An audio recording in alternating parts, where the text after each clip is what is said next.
பெருந்தலைவர் காமராஜருடைய அமைச்சரவையிலே பணியாற்றிய ஒரு மாபெரும் தியாகி தலைவர் ஐயா கக்கன் அவர்கள். கக்கன் அவர்கள் மதுரைக்கு பக்கத்திலே இருக்கக்கூடிய மேலூரிலே பிறந்தார். காந்தியத்தில் ஆழ்ந்த நம்பிக்கை உடையவராக இருந்தார். எப்போதெல்லாம் ஆங்கிலேயரை எதிர்த்து இந்த சுதந்திரத்திற்காக போராட வேண்டிய செய்தியை மக்களுக்கு சொல்ல வேண்டுமோ அப்போதெல்லாம் முரசு அறைந்து கிராமத்து மக்களுக்கெல்லாம் அந்த செய்தியை கொண்டு சென்றார். வெள்ளையனே வெளியேறு இயக்கத்திலே அவர் போரிட்ட காரணத்தினால் அவர் தஞ்சாவூர் சிறையிலும் அலிப்பூர் சிறையிலும் அடைக்கப்பட்டார். சுதந்திரத்திற்கு பிறகு அரசியல் நிர்ணய சபையிலே அவர் இடம்பெற்றார். பெருந்தலைவர் காமராஜருடைய மந்திரி சபையிலே அங்கம் வகித்த 8 பேரில் ஒருவராக அவர் திகழ்ந்தார். அவருக்கு வடிவேல் என்கிற ஒரு தம்பி இருந்தார். அந்த தம்பி மதுரையிலே இருக்கக்கூடிய மதுரா கோட்ஸ் என்கிற நிறுவனத்திலே பணியாற்றினார். அவர் தேசிய அளவிலான ஒரு விளையாட்டு வீரர். அந்த விளையாட்டு போட்டியில் கலந்து கொள்ள வேண்டுமானால் லண்டனுக்கு செல்ல வேண்டும். லண்டனுக்கு செல்வதற்கு பாஸ்போர்ட் எடுக்க வேண்டும்.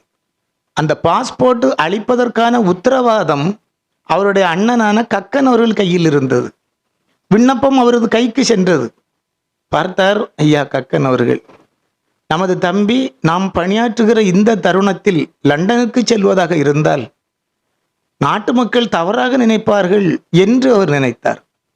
ஆகையினால் அந்த விண்ணப்பத்தை நிராகரித்து திருப்பி அனுப்பினார். அப்படி இருந்தார். ஒரு பழிச்சொல் நம் மீது வந்துவிடக்கூடாது, நாட்டு மக்கள் நம்மை சந்தேகப்பட்டு விடக்கூடாது, சந்தேகத்தின் நிழல் நம் மீது படர்ந்து விடக்கூடாது என்பதில் அவ்வளவு அக்கறையாக இருந்தார். அந்த தம்பி அகில இந்திய அளவிலான ஒரு விளையாட்டு போட்டி கல்கத்தாவிலே நடந்தது. ஒரு ஓட்ட போட்டி.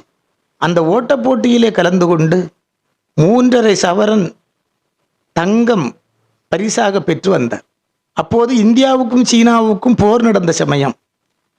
அந்த இந்தியாவுக்கு போர் நிவாரண நிதி என்று அப்போது வசூலித்து கொண்டிருந்தார்கள். கக்கனையா அவர்கள் அந்த 3.5 சவரன் நகையை அந்த இந்தியாவுக்கான போருக்கான நிதிக்கு அளித்தார். ஐயா பெருந்தலைவர் அவர்கள் பொதுக்கூட்டங்களுக்கு செல்லுவார். அப்படி நிகழ்கிற பொதுக்கூட்டங்களிலே பேசக்கூடியவர்கள் பெருந்தலைவரை பற்றி பாராட்டி பேசுவார்கள். அப்படி தன்னை பாராட்டி பேசியவர்களுடைய சட்டையை பிடித்து இழுத்து உட்கார வைத்து பெருந்தலைவர் காமராஜர் சொல்லுவார், எனக்கு குடும்பங்கள் கிடையாது, மனைவி மக்கள் கிடையாது, ஆனால் கக்கன் இருக்கிறானே அவனுக்கு குடும்பம் உண்டு, மனைவி மக்கள் உண்டு, அவன் நல்லவனாக இருக்கிறான், நேர்மையுடையவனாக இருக்கிறான், அவனை பற்றி 4 வார்த்தை பேசுங்கள் என்று பெருந்தலைவர் காமராஜர் சொல்லுவார். அப்படி பெருந்தலைவராலே பாராட்டப்படக்கூடிய அளவுக்கு தூய்மையும் நேர்மையும் உடையவராக திகழ்ந்தார் கக்கனையா அவர்கள். காமராஜருடைய மந்திரி சபையிலே 8 பேர்கள் இருந்தார்கள் இல்லையா? ஐயா கக்கன் அவர்கள் பொதுப்பணித்துறைக்கு அமைச்சராக இருந்தார். அதுபோல் விவசாயத்துறைக்கும் மின்சாரத்துறைக்கும் அமைச்சராக இருந்தார். காவல்துறைக்கும் அவர்தான் அமைச்சர். இந்த துறைகளில் இருந்து கொண்டு மிக சிறந்த வகையிலே பணியாற்றினார். அவர் பொதுப்பணித்துறை அமைச்சராக இருந்தபோது மேட்டூர் அணையினுடைய உயரத்தை அதிகரித்தார். எல்லா அணைகளையும் கட்டுவதற்கு திட்டமிட்டவர், வித்தாக இருந்தவர் பெருந்தலைவர் காமராஜர். என்றாலும் கூட அவருடைய அமைச்சரவையிலே பொதுப்பணித்துறைக்கு அமைச்சராக ஐயா கக்கன் இருந்த காரணத்தினால் மணிமுத்தாறு அணை, வைகை அணை போன்றவை எல்லாம் கட்டி முடிக்கப்பட்டது. அதற்கு பெருந்தலைவருடன் கக்கன் ஐயா அவர்களும் துணை நின்றார் என்பதுதான் முக்கியமான செய்தியாகும். 1967 ஆண்டு வந்தது. அப்போது காட்சி மாறியது, ஆட்சியும் மாறியது. அப்போது கக்கன் ஐயா அவர்களுக்கு அரசாங்கத்திலிருந்து வெறும் 66 ரூபாய் வர வேண்டியது இருந்தது. அதாவது 100 ரூபாய்க்கு வெறும் 34 ரூபாய் குறைவு. அந்த 66 ரூபாயையும் தலைமைச் செயலகத்திலிருந்து பெற்றுக்கொண்டு மாநகர பேருந்தில் ஏறி வீட்டிற்கு வந்து சேர்ந்தார். அதற்கு பிறகு அவரை பற்றி எந்த செய்தியையும் யாரும் அறிய முடியவில்லை. பாஞ்சையாய் பராரியாய் மக்களோடு மக்களாக மாநகரத்து வீதிகளிலே உலவிக் கொண்டிருந்தார். மக்களும் மறந்து போனார்கள். அப்படி கக்கன் ஐயா அவர்கள் வாழ்ந்து கொண்டிருந்த போது அண்ணன் நடிகர் திலகம் சிவாஜி கணேசன் அவர்கள் சந்தித்தார். எப்படியெல்லாம் வாழ்ந்த கக்கன் ஐயா அவர்களுக்கு இப்படி ஒரு நிலைமையா என்று சிவாஜி கணேசன் வருந்தினார். தான் அணிந்திருந்த ஒரு தங்கச் சங்கிலியை ஏலம் விட்டார்.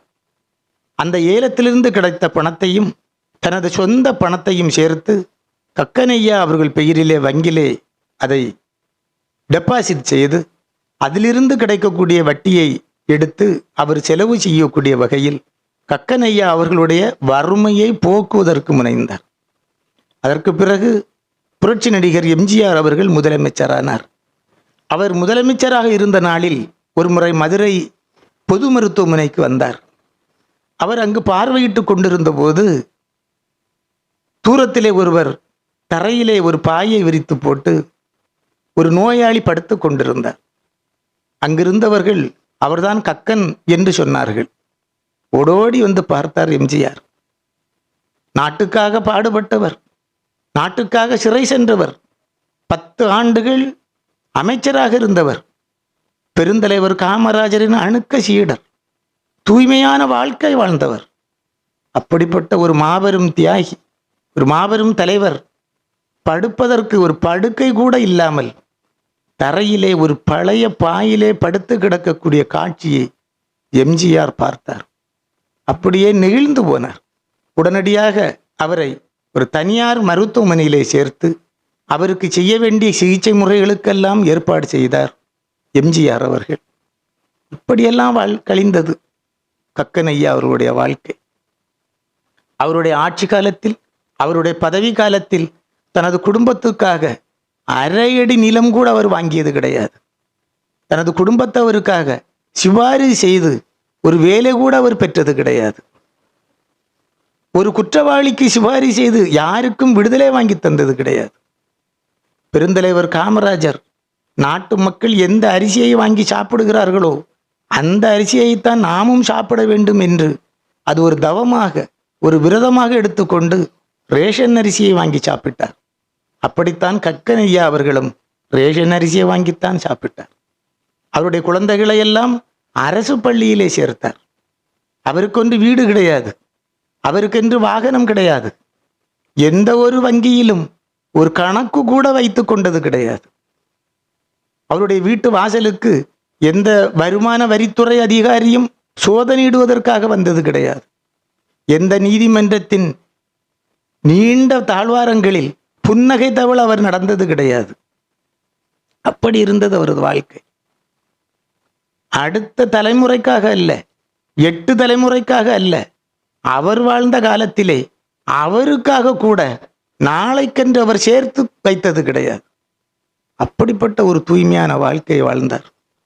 இந்த சுதந்திர தினத்தை முன்னிட்டு ஐயா கக்கன் போன்றவர்களுடைய நினைவுகளை நாம் மீண்டும் ஒரு முறை நினைவுபடுத்திக் கொள்வது நாளைய சமுதாயத்திற்கு அது உதவும் என்று நான் நம்புகிறேன். ஜெய்ஹிந்த்.